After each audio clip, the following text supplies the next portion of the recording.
सर्वप्रथमे पिता पुत्र पवित्र आत्माଙ୍କର ଗୌରବ ହଉ। ପୁଣି ସମସ୍ତ ବିଶ୍ୱାସୀ ବିଶ୍ୱାସିନୀ ମାନଙ୍କୁ ପ୍ରଭୁ ଶ୍ରୀଖ୍ରୀଷ୍ଟଙ୍କ ବହୁମୂଲ୍ୟ ନାମରେ ପ୍ରେଜ୍ ଦ ଲର୍ଡ। ଆଜି ଅଳ୍ପ ସମୟ ପ୍ରଭୁଙ୍କର ବାକ୍ୟ ଆଲୋଚନା କରିବା। ଆଉ ସେ ବାକ୍ୟ ଆମ୍ଭେମାନେ ପ୍ରଭୁଙ୍କୁ ବିଶ୍ୱାସ କଲା ପରେ, ଜାଣିଲା ପରେ, ବାପ୍ତିସ୍ମ ପ୍ରଭୁ ଭୋଜ ପବିତ୍ର ବିଧିର ଅଂଶୀ ହେଲା ପରେ ଆମେ କେଉଁ ଦ୍ୱାରରେ ପ୍ରବେଶ କରିଅଛୁ ତାହା ସେଇ ଦ୍ୱାର ଆମ୍ଭମାନଙ୍କର ପଥ ବା ଆମ୍ଭମାନଙ୍କର ସ୍ୱର୍ଗର ରାସ୍ତା। ଆଉ ଆମ୍ଭେମାନେ କେଉଁ ଦ୍ୱାରରେ ପ୍ରବେଶ କରୁଛୁ ସେଇ ବିଷୟରେ ଆମ୍ଭେମାନେ ଅଳ୍ପ ସମୟ ଆଲୋଚନା କରିବା। ଗୋଟିଏ ବାକ୍ୟ ଅଧ୍ୟୟନ କରିବା, ଈଶ୍ୱରଙ୍କର ପବିତ୍ର ବାକ୍ୟ, ଯାହା ମାଥ୍ୟୁ ପୁସ୍ତକରୁ 7 ପର୍ବ 13 ପଦ। ମୁଁ ପାଠ କରୁଛି। ସଂକୀର୍ଣ୍ଣ ଦ୍ୱାର ଦେଇ ପ୍ରବେଶ କର, କାରଣ ସର୍ବନାଶକୁ ଘେନିଯିବା ଦ୍ୱାର ଅସାର ଓ ପଥ ପ୍ରଶସ୍ତ, ପୁଣି ତାହା ଦେଇ ପ୍ରବେଶ କରିବା ଲୋକେ ଅନେକ। 14 ପଦ। ଆଉ ଜୀବନକୁ ଘେନିଯିବା ଦ୍ୱାର ସଂକୀର୍ଣ୍ଣ ଓ ପଥ ଦୁର୍ଗମ, ପୁଣି ତାହାର ସନ୍ଧାନ ପାଇବା ଲୋକେ ଅଳ୍ପ। ପ୍ରଭୁ ପଠିତ ବାକ୍ୟରେ ଆଶୀର୍ବାଦ କରନ୍ତୁ। ପ୍ରାର୍ଥନା କରିବା। ଆମ୍ଭମାନଙ୍କର ପ୍ରେମିକ ସ୍ୱର୍ଗୀୟ ପିତା, ତୁମର ପ୍ରଶଂସା ଗୌରବ ହଉ। ତୁମେ ଦୟା କଲ, ଅନୁଗ୍ରହ କଲ, ଶୁଭ ସକାଳ ଦେଖାଇଲ। ପ୍ରଭୁ, ଏହି ସମୟରେ ବାକ୍ୟ ପାଠ କରୁଛୁ, ବୁଝିବା ପାଇଁ ଶକ୍ତି ପ୍ରଦାନ କର, ପାଳନ କରିବା ପାଇଁ ପବିତ୍ର ଆତ୍ମା, ସାହାଯ୍ୟକାରୀ ଆତ୍ମା ପଠାଇ ଆମ୍ଭମାନଙ୍କୁ ସାହାଯ୍ୟ କର। ଯୀଶୁଙ୍କ ନାମରେ ମାଗିଲୁ, ଆମେନ୍। ପ୍ରିୟ ପ୍ରଭୁଙ୍କର ଲୋକମାନେ, ଆଜି ଅଳ୍ପ ସମୟ ଆଲୋଚନା କରିବା। ଆମ୍ଭେମାନେ ଏହି ଜଗତର ହିଁ ଅନେକ ପଥ ସନ୍ଧାନ କରୁଅଛୁ। ଆଉ ସେଇ ପଥ ବିଷୟରେ ବା ସେଇ ଦ୍ୱାର ବିଷୟରେ ଆମେ ଆଲୋଚନା କରିବା। ଆମ୍ଭେମାନେ କେଉଁ ଦ୍ୱାରରେ ପ୍ରବେଶ କରିଛୁ ଆଉ କେଉଁ ପଥରେ ଚାଲୁଅଛୁ। ଆମ୍ଭମାନଙ୍କର ପ୍ରବେଶ କରିବାର ଦ୍ୱାର କ'ଣ, ପୁଣି ପଥ କି ପ୍ରକାର। ଯୀଶୁଙ୍କର ପାର୍ବତ୍ୟ ଉପଦେଶରେ ଯୀଶୁ କହୁଛନ୍ତି ଆମ ସମସ୍ତଙ୍କୁ ଆଉ ସଂକୀର୍ଣ୍ଣ ଦ୍ୱାର ଦେଇ ପ୍ରବେଶ କରିବା ନିମନ୍ତେ। ଆଉ ସଂକୀର୍ଣ୍ଣ ଦ୍ୱାର ଦେଇ ପ୍ରବେଶ ଆମ୍ଭେମାନେ କରିବା। ଆଉ ଯେଉଁ ଦ୍ୱାର ଓସାର ଆଉ ପଥ ପ୍ରଶସ୍ତ, ଆଉ ସେଠାରେ ଅନେକ ଲୋକ ପ୍ରବେଶ କରନ୍ତି, ଆଉ ତାହା ସର୍ବନାଶକୁ ଘେନି ଯାଇଥାଏ। ତେଣୁ ଆମେ ସଂକୀର୍ଣ୍ଣ ଦ୍ୱାର ଦେଇ ପ୍ରବେଶ କରିବା, ଯାହା 14 ପଦରେ ଲେଖାଯାଏ, ସଂକୀର୍ଣ୍ଣ ଦ୍ୱାର ଦେଇ ପ୍ରବେଶ କର, ଆଉ ପଥ ଦୁର୍ଗମ, ଆଉ ତାହାର ସନ୍ଧାନ ପାଇବା ଲୋକେ ଅଳ୍ପ। ତେଣୁ ଆମେ ବାକ୍ୟରେ ଅନେକ ସ୍ଥାନରେ ଦେଖୁ ଯେ ଅନେକ ଆହୁତ ଅଳ୍ପ ମନାନ୍ତ ସମସ୍ତେ ପ୍ରଭୁ ପ୍ରଭୁ ବୋଲି ଡାକିବେ, କିନ୍ତୁ ସମସ୍ତେ ସ୍ୱର୍ଗ ରାଜ୍ୟରେ ପ୍ରବେଶ କରିପାରିବେ ନାହିଁ। ପ୍ରିୟ ପ୍ରଭୁଙ୍କର ଲୋକମାନେ, ଏହି ସମୟରେ ମୁଁ ଆପଣମାନଙ୍କୁ, ପୁଣି ଆମେ ସମସ୍ତେ ଏହି ବାକ୍ୟ ଦ୍ୱାରା କହିବା ପାଇଁ ଚାହେଁ, ଆମେ କେଉଁ ଦ୍ୱାରରେ ପ୍ରବେଶ କରିଛୁ, ପୁଣି ଆମ୍ଭମାନଙ୍କର ପଥ କି ପ୍ରକାର। ଆଉ ସଂକୀର୍ଣ୍ଣ ପଥ ଆମ୍ଭେମାନେ ଜାଣୁଅଛୁ। ସଂକୀର୍ଣ୍ଣ ପଥ ବିଷୟରେ ଯୀଶୁ ଅନେକ ସ୍ଥାନରେ କହିଅଛନ୍ତି, ଯାହା ସଂକୀର୍ଣ୍ଣ ପଥ ମାଥ୍ୟୁ 5:39 ଆମେ ଦେଖୁ ସଂକୀର୍ଣ୍ଣ ପଥ ବିଷୟରେ।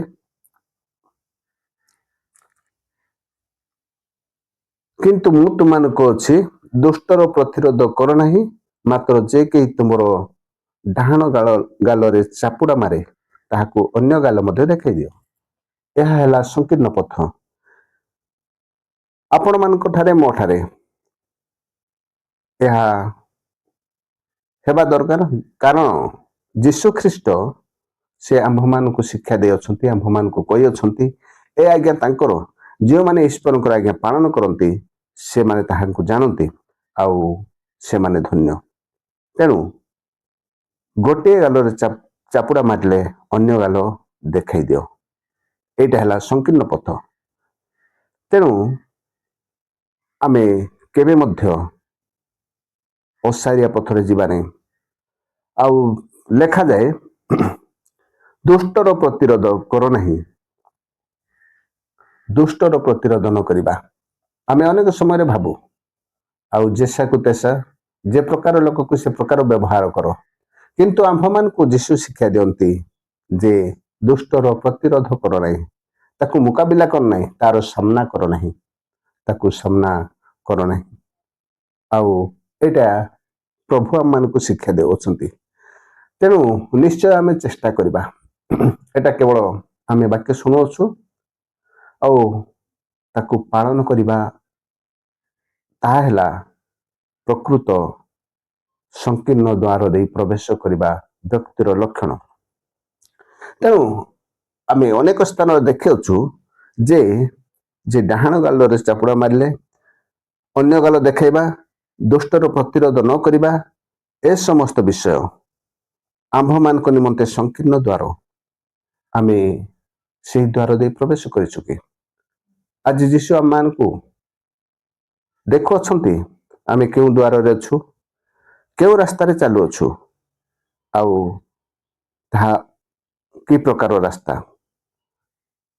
ତେଣୁ ପ୍ରଭୁ କହନ୍ତି ଆମ୍ଭମାନଙ୍କୁ ବାକ୍ୟ ଦ୍ୱାରା ଯେ ପବିତ୍ର ପଦାର୍ଥ ଘୁଷୁରୀ ମାନଙ୍କ ଆଗରେ ପକାଉ ନାହିଁ। ଯେଉଁ 7 ପର୍ବର 6 ପଦରେ ଆମେ ଦେଖୁଛୁ, ପବିତ୍ର ପଦାର୍ଥ ଘୁଷୁରୀ ମାନଙ୍କୁ ଦିଅ ନାହିଁ, କିମ୍ବା ତୁମ୍ଭମାନଙ୍କୁ ମୁକ୍ତା ଘୁଷୁରୀ ମାନଙ୍କ ଆଗରେ ପକାଉ ନାହିଁ, କାଳେ ସେମାନେ ସେ ସବୁ ସେମାନଙ୍କ ପାଦ ତଳେ ଦଳନ୍ତି ଓ ବୁଲି ପଡ଼ି ତୁମକୁ ବିଦୀର୍ଣ୍ଣ କରନ୍ତି।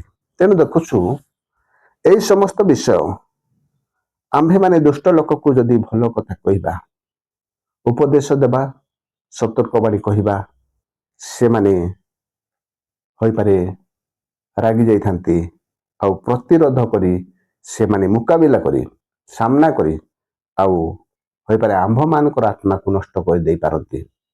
ତେଣୁ ଦୟାକରି ବାକ୍ୟ ଅନୁସାରେ ଆମ୍ଭେମାନେ ଚାଲିବା, ଯାହା ଯୀଶୁ କହିଅଛନ୍ତି ଯେ ଆମେ ତାହା ଆଉ ପଢିବା 5:40, ମାଥ୍ୟୁ 5:40। ଆଉ କେହି ଯଦି ତୁମ ସହିତ ବିଚାର ସ୍ଥାନରେ ବିବାଦ କରି ତୁମର ଅଙ୍ଗରଖା ନେବାକୁ ଇଚ୍ଛା କରେ, ତାହାକୁ ଚାଦର ମଧ୍ୟ ଦେଇଦିଅ।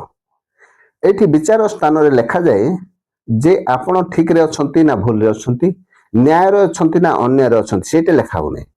ସେଇଟା କହୁଛନ୍ତି ଯୀଶୁ, ଯଦି ବିବାଦ କରେ ତୁମର ଭାଇ ଆଉ ତୁମର ଅଙ୍ଗରଖା ନେବା ପାଇଁ ବିବାଦ କରିବ, ହୋଇପାରେ ଆପଣ ନ୍ୟାୟରେ ଥିବେ, ତଥାପି ଯଦି ବିବାଦ କରୁଅଛି ତାହାକୁ ଚାଦର ମଧ୍ୟ ଦେଇଦିଅ। ତେବେ ଏହି ସମସ୍ତ ଦେଖୁଛୁ, ଏହି ସମସ୍ତ ଆଜ୍ଞା ସଂକୀର୍ଣ୍ଣ ଦ୍ୱାର, ଆଉ ତାହାର ସନ୍ଧାନ ପାଇବା ଲୋକ ଅତି ଅଳ୍ପ। ଆମେ ଦେଖିଲୁ ବାକ୍ୟ ଅନୁସାରେ ଯେ ତାହାର ସନ୍ଧାନ ପାଇବା ଲୋକ ଅଳ୍ପ। ତେବେ ସେ ଅଳ୍ପ ଲୋକ ମଧ୍ୟରେ ଆମେ ରହିବା ଦରକାର। ପ୍ରିୟ ପ୍ରଭୁଙ୍କ ଲୋକମାନେ, এই ଅଳ୍ପ ଦିନ ଜଗତ ମଧ୍ୟରେ ଆମେ ବଞ୍ଚିବୁ, ଆଉ ଏହି ସମୟରେ ଆମେ ସନ୍ଧାନ କରିବା ଯେ ସଂକୀର୍ଣ୍ଣ ଦ୍ୱାର, ପୁଣି ଦୁର୍ଗମ ପଥ, ଆଉ ତାହା ଆମ୍ଭମାନଙ୍କୁ ଜୀବନକୁ ଘେନି ଯିବାର ଦ୍ୱାର, ଆମ୍ଭମାନଙ୍କ ଜୀବନକୁ ଘେନି ଯିବାର ଦ୍ୱାର, ଅର୍ଥାତ୍ ସ୍ୱର୍ଗ ରାଜ୍ୟରେ ପ୍ରବେଶ କରିବାର ଦ୍ୱାର, ପୁଣି ପଥ। ତେବେ ଆମେ ଏଇଠି ଦେଖୁଅଛୁ ଯେ ସଂକୀର୍ଣ୍ଣ ଦ୍ୱାର କି ପ୍ରକାର। ଆପଣ ମାନେ ମୁଁ ଆଜି ସଂକୀର୍ଣ୍ଣ ଦ୍ୱାରରେ ଅଛୁ ନା ପଥରେ ଅଛୁ? ଦୟାକରି এই ବାକ୍ୟ ଅନୁସାରେ ଆପଣ ମାନେ ମୁଁ ସେୟା କରିବା। ଗୋଟିଏ ଗାଲରେ ମାରିଲେ ଆଉ ଗୋଟିଏ ଗାଲ ଦେଖାଇଦେବା, ଅଙ୍ଗରଖା ମାଗିଲେ ତାକୁ ଚାଦର ଦେଇଦେବା, କଷେ ଯିବା ପାଇଁ କହିଲେ 2 କୋଶ ଯିବା। ଆଉ ବାକ୍ୟ ଅନୁସାରେ ଆମ୍ଭେମାନେ ଅସାରିଆ ରାସ୍ତାରେ ଚାଲିବା ଲୋକମାନେ କି ପ୍ରକାର ଲୋକମାନେ? ଏଠାରେ ଲେଖାଯାଏ ଯେ ଯେଉଁମାନେ ପ୍ରଶସ୍ତ ରାସ୍ତାରେ ଚାଲନ୍ତି ଆଉ ତାହା ବାକ୍ୟରେ ଆମେ ମାନେ ଦେଖୁଅଛୁ ଯେ ସେମାନେ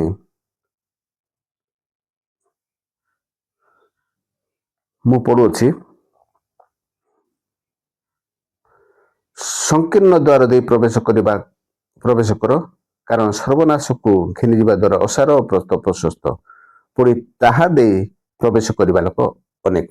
ଆଉ ପ୍ରଶସ୍ତ ପଥରେ ଅନେକ ଲୋକ ପ୍ରବେଶ କରିବେ, ନିଜ ଇଚ୍ଛା ଅନୁସାରେ ଜୀବନ କାଟିବେ, ନିଜ ଇଚ୍ଛା ଅନୁସାରେ କାର୍ଯ୍ୟ କରିବେ, ନିଜ ଇଚ୍ଛା ଅନୁସାରେ ପ୍ରାର୍ଥନା କରିବେ, ବାକ୍ୟ ଅଧ୍ୟୟନ କରିବେ। ପ୍ରଭୁ ଯାହା କହିଅଛନ୍ତି ସେ ପ୍ରକାର ନୁହେଁ। ଆଉ ସେମାନେ ଇଚ୍ଛା କଲେ କରିବେ, ନହେଲେ ନାହିଁ। ତାଙ୍କର ସୁବିଧା ଅନୁସାରେ, ଯାହାକୁ ଅନେକ ସମୟରେ ଅନେକ ପ୍ରଭୁଙ୍କର ଦାସମାନେ କହନ୍ତି ଯେ ସୁବିଧାବାଦୀ ବ୍ୟକ୍ତି ନିଜ ସୁବିଧା ଅନୁସାରେ କରେ, ବାକ୍ୟ ଅନୁସାରେ ସେ ଜୀବନ କାଟେ ନାହିଁ। ତେଣୁ ଯୀଶୁ କହୁଛନ୍ତି ଯେ ତୁମେ ନିଜର ଭାଇକୁ ନମସ୍କାର କରୁଅଛ ଆଉ ନିଜ ନିଜ ଲୋକକୁ ସମ୍ମାନ ଦେଉଛ, କଣ ବଡ ବିଷୟ କରୁଅଛ? ଆଉ ତାହା ବିଜାତି ମାନେ ମଧ୍ୟ କରନ୍ତି, ଅଣଜିହୁଦୀ ମାନେ ମଧ୍ୟ ସେ ପ୍ରକାର କରନ୍ତି। ତେଣୁ এই ବାକ୍ୟରେ ଆମେ ଦେଖୁଛୁ ଆମେ ସଂକୀର୍ଣ୍ଣ ଦ୍ୱାରରେ ଅଛୁ ନା ପ୍ରଶସ୍ତ ଦ୍ୱାରରେ ଅଛୁ। ଆଉ ଆମ୍ଭମାନଙ୍କର ପଥ କି ପ୍ରକାର, ପ୍ରଶସ୍ତ ନା ଓସାର ନା ସଂକୀର୍ଣ୍ଣ। ତେଣୁ ଆମେ ନିହାତି ଚେଷ୍ଟା କରିବା ଯେ ସଂକୀର୍ଣ୍ଣ ଦ୍ୱାର ଦେଇ ପ୍ରବେଶ କରିବା, କାରଣ ଏହି ସବୁ ଆଜ୍ଞା ପାଳନ ଦ୍ୱାରା ପ୍ରଭୁ ଆମମାନଙ୍କୁ ଜାଣିବେ ଆଉ ପ୍ରଭୁଙ୍କର ଲୋକମାନଙ୍କର ଆଉ ପ୍ରଭୁକୁ ଜାଣିଥିବାର ଗୋଟିଏ ଗୁଣ ସେଇଦିନ କହିବେ ଆପଣଙ୍କୁ। ଯେଉଁଦିନ ଗୋଟିଏ ଗାଲରେ ଚାପୁଡା ମାରିଲେ ଅନ୍ୟ ଗାଲ ଦେଖେଇ ଦେବେ, ସେଦିନ ପ୍ରଭୁ କହିବେ ଏ ମୋହର ସନ୍ତାନ, କାରଣ ମୋହର ଆଜ୍ଞା, ମୋହର ବାକ୍ୟ, ମୋହର ଗୁଣ ସମୂହ ଅଛି। ଯେଉଁଦିନ ଆପଣ ବିଚାର ସ୍ଥାନରେ ଯଦି ଆପଣଙ୍କର ନ୍ୟାୟ ଥିଲେ ମଧ୍ୟ, ଅନ୍ୟାୟ ନଥିଲେ ମଧ୍ୟ ଆପଣଙ୍କୁ ଯଦି ଅଙ୍ଗରଖା ମାଗିଲେ ଚାଦର ଦେଇଦେବେ, ସେଇଦିନ କହିବେ ପ୍ରଭୁ ଏ ମୋହର ସନ୍ତାନ ଆଉ ମୋହର ଗୁଣ ଏହାଠାରେ ଅଛି, ଆମେ ଜାଣିଛୁ। ସେହିଦିନ ଅନେକ ଏହି ସଂକୀର୍ଣ୍ଣ ଦ୍ୱାର ଦେଇ ପ୍ରବେଶ କରିବାର ଯେଉଁ ଯେଉଁ ଆଜ୍ଞା ବିଧି ଦେଇଅଛନ୍ତି ତାହା ଯଦି ପାଳନ କରିବା, ତାହା ଯଦି ମାନିବା, ତେବେ ଆପଣଙ୍କୁ ମତେ ଚିହ୍ନିବେ, ନହେଲେ ସେଇଦିନ କହିବେ ମୁଁ କେବେ ମଧ୍ୟ ଜାଣିନାହିଁ। ଆପଣ ଆଉ ମୁଁ ସେଇ ସଂକୀର୍ଣ୍ଣ ଦ୍ୱାର ଦେଇ ପ୍ରବେଶ କରିବାର ଆଜ୍ଞା ଗୁଡ଼ିକ ଯଦି ପାଳନ କରିନାହୁଁ, ମାନି ନାହୁଁ, ସେ କହିବେ ମୁଁ କେବେ ମଧ୍ୟ ଜାଣିନାହିଁ। ହୋଇପାରେ ଆମେ ଚର୍ଚ୍ଚରେ ଭଲ ଗୀତ ଗାଇଥାଇପାରୁ, ବାକ୍ୟ କହୁ, ବାଜା ବଜାଇବାରେ ସମସ୍ତ ବିଷୟ ଟ୍ୟାଲେଣ୍ଟ ଥାଇପାରେ, କିନ୍ତୁ ଏହି ଗୁଣ ସମୂହ, ଏହି ଆଜ୍ଞା ସମୂହ ଯଦି ଆମ୍ଭମାନଙ୍କ ନିକଟରେ ନାହିଁ, ତେବେ ପ୍ରଭୁ ସେଦିନ କହିବେ ମୁଁ କେବେ ମଧ୍ୟ ଜାଣିନାହିଁ। ଯୀଶୁଙ୍କୁ ଜାଣିଲା ପରି, ଯୀଶୁ ଚିହ୍ନିଲା ପରି, ଯୀଶୁ ଆପଣଙ୍କୁ ଆଉ ଚିହ୍ନିବାର ଗୋଟିଏ ଗୁଣ କରନ୍ତୁ, ସେଇଦିନ ଆପଣ କହିବେ ଯେ ଏ ମୋହର ସନ୍ତାନ। ଆଉ ମୋହର ଗୁଣ ଅଛି, ମୋହର ଆଜ୍ଞା ପାଳନ କରୁଅଛି, ମୁଁ ଯେଉଁ ଯେଉଁ ବିଧି ଦେଇଅଛି ତାହା ପାଳନ କରୁଅଛି। ତେଣୁ ପ୍ରଭୁ ଆମ ସମସ୍ତଙ୍କୁ ଆଶୀର୍ବାଦ କରନ୍ତୁ। ଆମ୍ଭେମାନେ ସଂକୀର୍ଣ୍ଣ ଦ୍ୱାର ଦେଇ ପ୍ରବେଶ କରିବା। ପ୍ରଶସ୍ତ ଦ୍ୱାରରେ ଅନେକ ବିଷୟ ଥାଏ ଯାହାକି ଆମେ ଦେଖୁଅଛୁ। ଆମ୍ଭମାନଙ୍କ ମଧ୍ୟରେ ଯେକୌଣସି ଭୁଲ, ଅନ୍ୟାୟ, ଅତ୍ୟାଚାର ଥିଲେ ମଧ୍ୟ ଆମେ ନିଜ ଇଚ୍ଛାରେ ଚାଲିଥାଉ, ନିଜ ମନ ମୁତାବକ ଚାଲିଥାଉ, ଆଉ ଆମେ ସଂକୀର୍ଣ୍ଣ ଦ୍ୱାର ଦେଇ ପ୍ରବେଶ କରିବା। ଉଦାହରଣ, ଆପଣଙ୍କ ମଣ୍ଡଳୀରେ ଯଦି କୌଣସି ବ୍ୟକ୍ତି ଭୁଲ ଭାଲ କରେ, ତେବେ ଆପଣ ଯଦି ତାକୁ କହିବେ, ଆପଣ ଯଦି ତାକୁ ବାରଣ କରିବେ, ମଣ୍ଡଳୀର ସମସ୍ତ ବ୍ୟକ୍ତି ତାକୁ ଯଦି ସ୍ୱୀକୃତି ଦେଉଛନ୍ତି, ପ୍ରଶ୍ରୟ ଦେଉଛନ୍ତି, ତାକୁ ମାନୁଛନ୍ତି, ତାହା ଠିକ ବୋଲି ଗ୍ରହଣ କରୁଛନ୍ତି, କିନ୍ତୁ ପ୍ରକୃତରେ ଭୁଲ। ଆପଣ ଯଦି ତାହାକୁ ବାରଣ କରିବେ, ତାହା ହେଲେ ଆପଣଙ୍କୁ ସେଇଟା ସଂକୀର୍ଣ୍ଣ ଦ୍ୱାର ଯେ ହୋଇପାରେ ଆପଣଙ୍କୁ ସମସ୍ତେ ନିନ୍ଦା କରିବେ, ଆପଣଙ୍କୁ ହୋଇପାରେ ଆପଣଙ୍କୁ ଅଲଗା ହେବାକୁ ପଡ଼ିବ, ଭିନ୍ନ ହେବାକୁ ପଡ଼ିବ, ଜଣେ ବଞ୍ଚିବାକୁ ପଡ଼ିବ। ଆଉ ଏହି ସମସ୍ତ ବିଷୟ ସଂକୀର୍ଣ୍ଣ ଦ୍ୱାର, ଆଉ ସଂକୀର୍ଣ୍ଣ ଦ୍ୱାର ଦେଇ ପ୍ରବେଶ କରିବା ଲୋକ ଅଳ୍ପ, ଆଉ ସେଇ ଅଳ୍ପ ଲୋକ ମଧ୍ୟରେ ଆପଣ ଏବଂ ମୁଁ ରହିବା। ପ୍ରଭୁ ଆପଣଙ୍କୁ ମୋତେ ଆଶୀର୍ବାଦ କରନ୍ତୁ। ଆମ୍ଭମାନଙ୍କୁ ସଂକୀର୍ଣ୍ଣ ଦ୍ୱାର ଦେଇ ପ୍ରବେଶ କରି ଆଉ ପଥ ଦୁର୍ଗମ ତାହା ଜାଣି ମଧ୍ୟ ଆମେ ସେଇ ବାକ୍ୟ ଅନୁସାରେ ସେଇ ପଥକୁ ସନ୍ଧାନ କରି ପାଇବା, ଆଉ ପାଇଅଛୁ ଯଦି ପାଳନ କରିବା ପ୍ରଭୁ ଆଶୀର୍ବାଦ କରିବେ। ସମସ୍ତଙ୍କୁ এই ବାକ୍ୟ ଦେଇ ଆଶୀର୍ବାଦ କରନ୍ତୁ। ଆମେନ୍।